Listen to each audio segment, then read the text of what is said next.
Perkenalkan, nama saya Putu Fianca Kirana Wirasiti.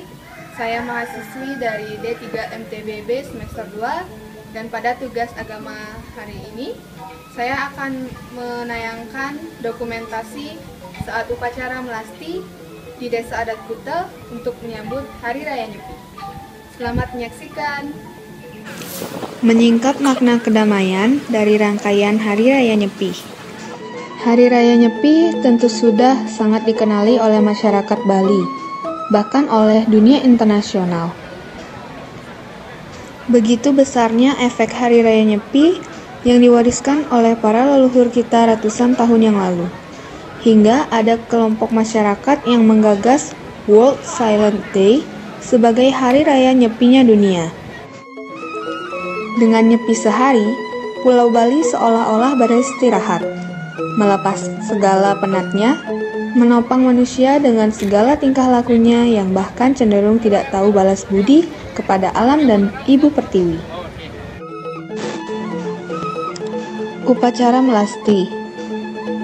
Selang waktu 2-3 hari sebelum Hari Raya Nyepi, diadakan upacara melasti atau disebut juga melis atau megiis.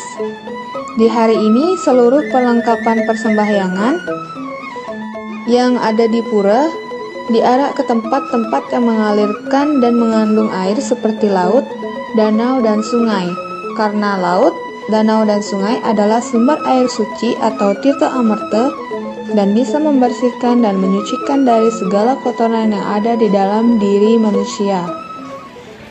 Selain melakukan persembahyangan, upacara melasti juga berarti membersihkan dan menyucikan benda sakral milik pura. Benda-benda tersebut diarak dan diusung mengelilingi desa. Hal ini dimaksudkan untuk menyucikan desa. Satu kelompok berasal dari wilayah atau desa yang sama. Seluruh peserta mengenakan baju putih. Para pemangku berkeliling dan memercikkan air suci kepada seluruh warga yang datang serta perangkat-perangkat peribadatan dan menebarkan asap dupa sebagai wujud mensucikan. Persembahyangan diawali di pemerajan atau tempat tinggal masing-masing. Kemudian dilanjutkan di pura kayangan desa di mana pratime ditempatkan. Kemudian dituntun menuju ke segara atau laut. Bahkan, ada ribuan umat Hindu yang rela berjalan kaki puluhan kilometer menuju segara atau tempat melasti. Padahal saat upacara itu digelar, cuaca cukup terik oleh sengatan matahari. Begitu juga saat sore harinya sudah mulai mendung dan terjadi hujan.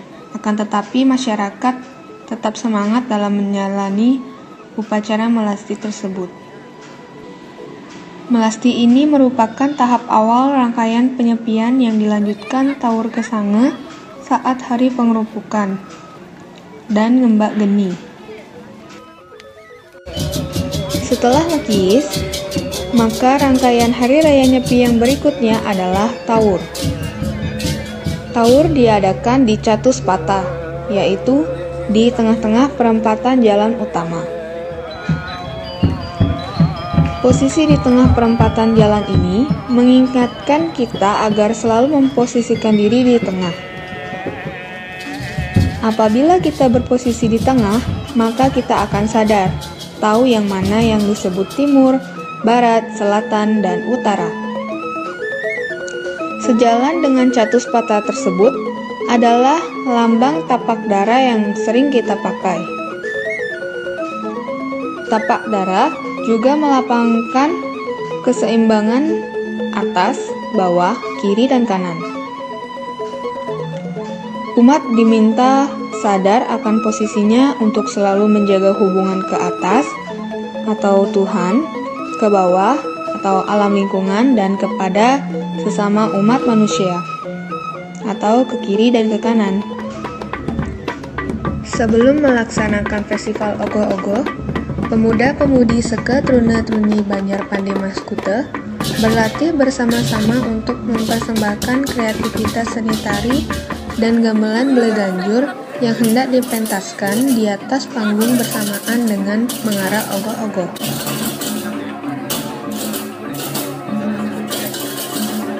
Setelah upacara ini selesai, ogoh-ogoh tersebut dibakar. Ini semua bermakna bahwa seluruh roh-roh jahat yang ada sudah diusir dan dimusnahkan saat Hari Raya Nyepi. Dengan membuat hiasan atau patung yang berbentuk menggambarkan Butekala atau raksasa jahat, dalam bahasa Balinya disebut dengan ogoh-ogoh.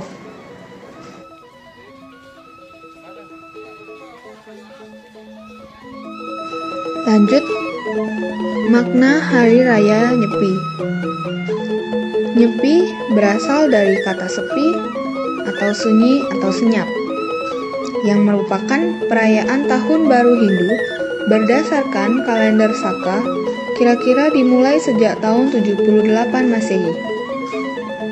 Pada Hari Raya Nyepi ini, seluruh umat Hindu di Bali melakukan perenungan diri untuk kembali menjadi manusia-manusia yang bersih, suci lahir batin. Oleh karena itu, semua aktivitas di Bali ditiadakan. Fasilitas umum hanya rumah sakit saja yang buka. Nyepi jatuh pada penanggal Apisan Sasih Kedase atau tanggal 1 bulan ke-10 tahun Saka. Umat Hindu merayakan Nyepi selama 24 jam, dari matahari terbit jam 6 pagi sampai jam 6 pagi besoknya. Umat Hindu diharapkan bisa melaksanakan catur brata penyepian. Ada 4 catur brata yang menjadi larangan dan harus dijalankan. Yang pertama ada amati geni, yaitu tidak menyalakan api serta tidak mengobarkan hawa nafsu. Yang kedua ada amati karya, yaitu tidak melakukan kegiatan kerja jasmani, melainkan meningkatkan kegiatan menyucikan rohani. Lalu ada amati lelungan, dari kata lelunge yang artinya berpergian, artinya tidak boleh berpergian keluar rumah. Dan terakhir ada amati lelanguan, yang artinya tidak boleh bersenang-senang atau menyalakan TV atau radio yang bersifat hiburan. Dengan adanya catur brata penyepian ini, mengingatkan kita agar belajar mengendalikan diri dengan melaksanakan catur brata penyepian, sehingga kita bisa fokus dan berkonsentrasi dengan baik untuk mulat sarira atau kembali ke jati diri melalui perenungan dan meditasi. Setelah Hari Raya Nyepi berakhir, disambut dengan ngembak geni. Di Kuta diadakan acara majelangu atau pasar dadakan yang menjual berbagai dagangan tradisional. Pada malam harinya, ada pemilihan jegek bunga desa adat Kuta tahun 2017. Dalam menghadapi MEA. Sebagai generasi muda sangatlah penting bagi kita untuk mengetahui tentang pengetahuan serta keterampilan. Demikianlah dokumentasi yang telah saya berikan. Semoga bermanfaat bagi kita semua dan terima kasih atas perhatiannya. Om Santi Santi Santi.